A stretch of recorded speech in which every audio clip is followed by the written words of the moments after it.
મહેસાણામાં ખોદકામ કરતી વખતે નુકસાન થયું તો થશે લાખોનો દંડ। ખોદકામમાં ગટર, ગેસ અને પાણીની લાઇન તૂટશે તો 50 લાખ સુધીનો થશે દંડ। એજન્સી ખોદકામ શરૂ કરતા પહેલા સીબીયુડી મોબાઈલ એપનો ઉપયોગ કરવા કલેક્ટર દ્વારા આદેશ। ખોદકામ કરતા પહેલા ફરજિયાત એજન્સીઓએ સીબીયુડી એપ્લિકેશનમાં કરવી પડશે અરજી બાદ મંજૂરી મળ્યા બાદ જ કરી શકાશે ખોદકામ। જમીનની નીચેથી પસાર થતી કેબલ, પાણી અથવા ગેસની પાઇપલાઇનને નુકસાન અટકાવવાનો આદેશ। ડિપાર્ટમેન્ટ ઓફ ટેલિકોમ્યુનિકેશન દ્વારા આ માટે કોલ બિફોર યુ ડિગ સીબીયુડી નામની એપ્લિકેશન લોન્ચ કરાઈ છે। રિપોર્ટર પ્રકાશ સોની।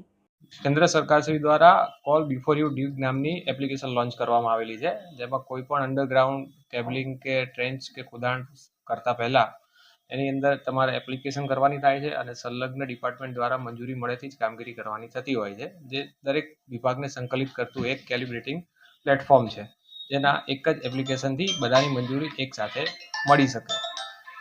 જો એપ્લિકેશનનો ઉપયોગ કર્યા વગર કામગીરી થશે તો તેની સામે કેવા પ્રકારની એક્શન લેવાઈ શકે છે?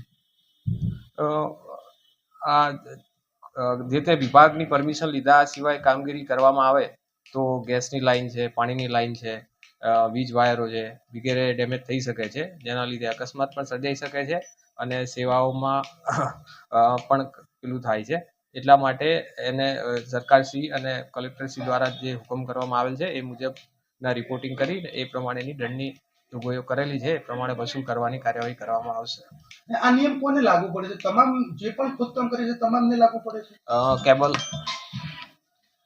કેબલ ઓપરેટર્સ કે જે જીઓ છે, એરટેલ છે વગેરે અંડરગ્રાઉન્ડ કેબલિંગની કામગીરી શરૂ થતી હોય છે, પ્લસ સાબરમતી ગેસ છે, વોટર સપ્લાય, ડ્રેનેજ ના કામો છે, જે પણ ખોદકામ કરતા હોય એ દરેક લોકોને આ એપ યુઝ કરવાનું લાગુ પડે છે।